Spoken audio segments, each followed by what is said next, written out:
في دعوتوني ورمي ميديا تكنولوجيا كم نجتني في ياك سنية شان كينيا إدوما جتني تسين هاجو جتا سكنتا كينيا ويا داكن كيسما يمكن كوبي أدا كمان تريسني دياني سكنتا كينيا كيستي ويا دا كيسما يو غاس إسا PBS كيسما كبجا هاجوني كهدا استديو كينيا ورمي ميديا تكنولوجيا تي الرحمن باللون كينيا كان جلوس نوجين ترتيجا makanya kita tetap video buat orang yang media teknologi tin baga studio Kenya ti harga untuk. فردتس رشيد ورمي ميديا التكنولوجيا رتنا فرتي على جرتي بسوف وانا فرتف الفرد سنجرتي. Oke, studio Kenya في كيسة معلومات كاملة لي هرمو كيس ما تانو لتي بفند لي مي هرا كيس ما نيو حالة بيتي كينيا في تاتين بيجي كينيا كيس جرو ما رأي كجو في بيتين كينيا كيس ما نيو يا في أركانيسي يبو في بيلا نوتي تاتين بيورماتي لا لا سجرو ما نبجرتي أكمل وجي مري كونو مه بيجي كينيا ورميان ما نبجرتي. إيكا كم بيكمو بيتين والرئيس متا دمبلي جلانا قدام كتة دي كرمته سنتي بيد لفوقتا اللي دمي تربان بيتي وشاتروي تاي ترى فوقشون وانو بيكمو مرمي متا يكون والرئيس متا هم كيستي سوتشين كايروف كارين ورمودا هرمان إنسان غير الدولة دن كنيلا لمو بيتين وقوتف سرنوتا شو كورسا جلتي هم جماعة بتون jijjiirama kanaan booda tasgabbii argatti walla geetatu uumama biyyattii keessattis filannoon haqa qabeessi geggeeffamee sirni cunqursaa aadaan sirna cunqursaa duraanii sun hundeedhaan buqqa'ee tasgabbii argatti yaada jiru ture hawwii jiru ture jirutu ture egaa akkuma hundi keenya beeknu erga bara 2018 keessa muummichi ministeera Dr. Abiy Ahmed dhufee hidhamtoota siyaasaa gad lakkisuun akkasuma immoo wajjibdee biyyattiin Eertiraa waliin qabdu karaa nagayaatiin furee daangaan biyyoota lameenii banamee akkasuma immoo humnoonni siyaasaa Itoophiyaa keessatti barootaaf waltajjii siyaasarraa dhiibamanii turan erga biyya keessa fi alaa gara qabsoo karaa nagaatti deebi'anii hawaasni addunyaattis xaxaa siyaasaa Itoophiyaa waggoota lakkaawwate kana qalbii guutuudhaan nageenyi bu'ee biyyattiin tasgabbii argatti yaada itti fuulleeffatanii turanii haa ta'u garuu oolee osoo hin buliin adeemsa muummicha ministeeraa Dr. Abiy Ahmed biyyattii tasgabbeessa jedhamee eegamaa ture daandiirraa maquudhaan namoota hedduun ajjeechan gara jabummaa karaa siyaasatii fi uummattoota jidduutti uumamu biyyattii haala mul'atee hin beekneen jeequmsa addaa keessa buusee jira. Egaa siyaasaan Itoophiyaa wal afaan garagalee mormitoonni biyya alaa galanis ta'e kanneen durumaanuu qabsoo karaa nagayaatiin biyyattii keessa sosocho'aa turan akkaatuma mul'ataa jiru. Kanaan egaa haala hamaa keessa jiranii miseensonni isaanii baay'een jalaa hidhamanii keessattuu qabsoon Oromoodhaa boqonnaa gaariirra geesse jedhames if duuba deebitee biyyattiin haala kana keessa jirti. Hawaasni addunyaatis adeemsa muummicha ministeerarraa gammachuu qabaachaa turan san amma gara mormitti jijjiiranii haalli mul'ataa jiru yaaddoo ta'ee jira. Biyyattiin raafama siyaasaa hamaa keessa jirti jechuu dandeenya. Oke, biyyattiin tuni dhugaadhaa raafama awwanta bal'aan mi'oositee keessumaanayyuu qabiyyee biyyattiin sun keessa bu'uurarraa kaatee hanga ammaatti irratti turraa kan nukaastee hanga ammaatti kan dubbachaa jiru. Mee keessumaanayyuu Abiy Ahmed bifa jijjiirachuudhaan uummata Oromootti akkuma Oromoon gaafa mammaattu jaldeessa hoolaa keessaa kaatee dhaqqabanii yookiin hoolaallee hin qabatin jenna. Maaliif hoolaa fakkaatee seente hoolaa goorumatti fixxi jechuudha. Mee akkuma kanatti uummata Oromoo eessaan deemaa jira yookiin shifeerri uummata Oromooti nuun deemaa jedhanitti kenna. Eessatti deemaa imalli isaa eessa fakkaata?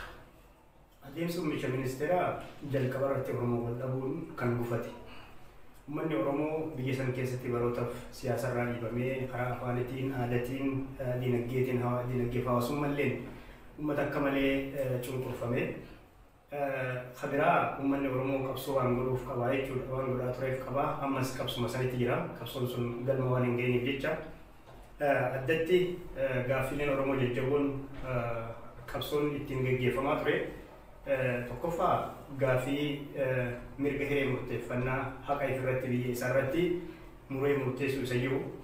Inni lammaffaa gaaffii afaaniiti. Afaan saba wayyabaa kun afaan mootummaa federaalaa akka ta'uuf uummanni Oromoo barootaaf dheebotaa ture, eegaa ture. Akka immoo afaan Oromoo afaan hojii mootummaa ta'us qabsoo godhaa ture. Kunis hin taane kabiraa dhimma Finfinneeti. Finfinneen lafa Oromoo handhuura Oromiyaa keessatti argamtee osoo jirtu lafti tun yookaan ammoo magaalaan muummee biyyattii taate tun barootaaf qaama biraa tajaajilaa turte. Kabiraa immoo qotee bultoota naannoo sanii dhiibuudhaan dhiibinsi qotee bultoota Oromoo irratti gaggeeffamaa jiru kunis qabsoo Oromoo damee biraatti baasee uummanni Oromoo naannoo san jiraatu buqqa'ee yoo buqqa'e illee immoo xiyyeeffannaa dhabee eeyduu namaa fi daandii magaalaa Finfinnee irratti faca'ee yeroo san mul'atantu ture. Kunis akka sirratuu fi qabsoon gaggeeffamaa kan ture. Akkuma reefu kaasne muummichi ministeera Abiy Ahmed rakkoolee kana furee uummanni kun kabaja akka argatu biyya isaa irratti qe'ee isaa irratti nagaan olee akka bulu waan fedhe deeggaree waan fedhe immoo mormuu akka danda'u daandii turree saaqa jedhamee osoo eegamaa jiru akkuma jee uummata Oromootiin wal dhabe uummanni Oromoo gaaffiilee irratti wareegamaa ture gaaffiilee qabsaawaa tureef tokkollee hin arganne.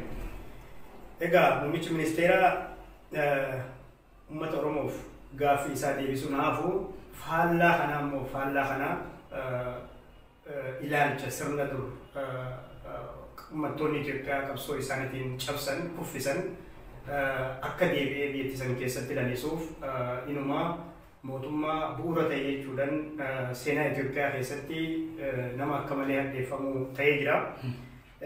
Uummanni Oromoo sirni naftanyaa biyya isaa irratti qabeenya isaa irratti barootaaf duroomee deebi'ee isuma ajjeesu kun akka hin deebineef cichoomina jabaa qaba. Kana hubachuun paartii keessattuu paartii gamtooma uummanni bilisiginnaa jennuun kana gama kanaan faallaa kanaa sirnoota kana deebisuuf bu'uuraaleen kaa'aman kun guutumatti deeggarsa uummanni Oromoo bal'aan paartii bilisiginnaatiif godhaa ture kan gara biraatti jijjiiree mormiitti naannessita jennee ilaaluu dandeenya jechuudha. Kanaaf gaa muummichi ministeeraa Abiy Ahmed turree jallinaa irra waan kanarraa waan deebaniif fakkaatanii kanas ergaa adda addaatiin yookaan ammoo gochaalee adda addaatiin ilaallee dubbachuu dandeenya jechuudha.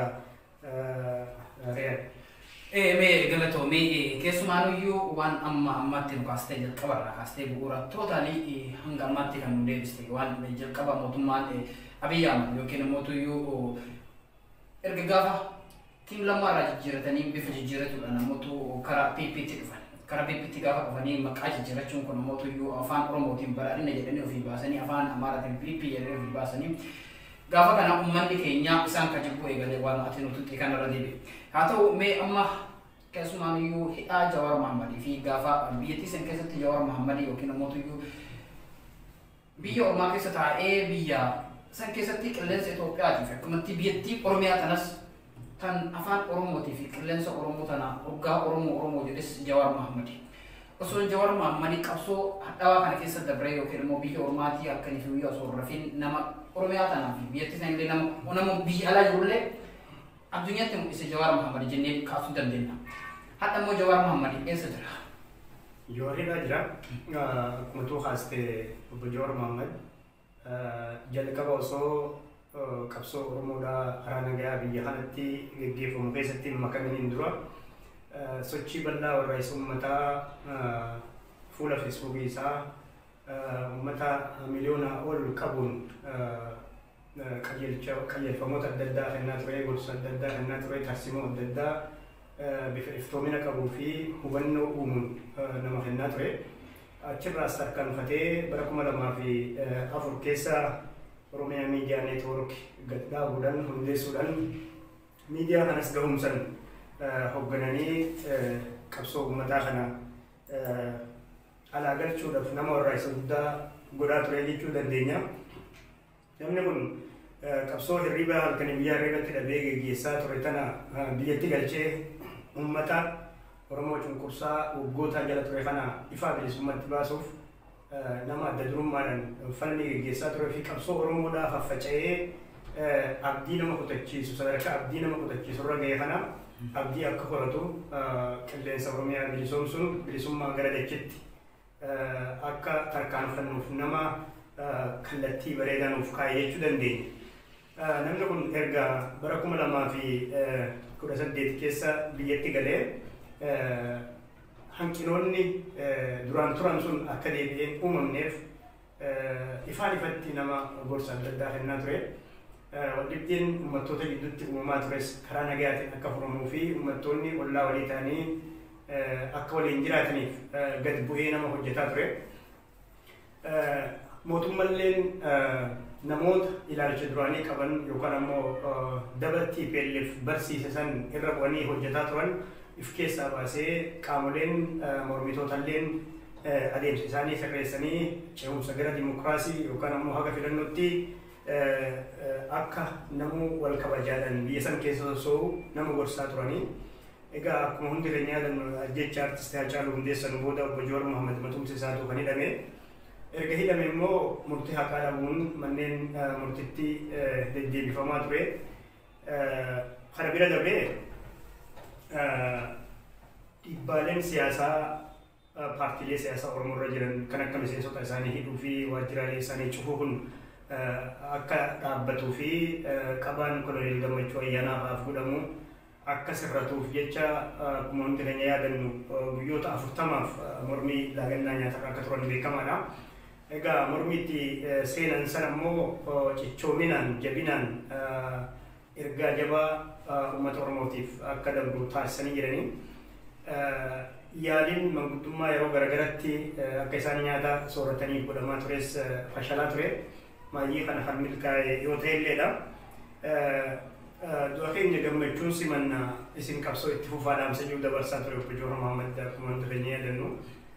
Kanaaf obbo Jawaar Mohaammed hidhaan nama hin malleen garuu aadaan Itoophiyaa reefu jennee aadaan shiraa, aadaan dabaasuun, aadaan wal dhageettii fi nama biyya taliguuf gahumsa qabuuf turreessaa kun waan hin jirreef obbo Jawaar Mohaammed ajjeefamuu artistii Haacaaluu Hundeessaa nama jabaa Oromoon dhabdeen booda matumti isaatu hidhame.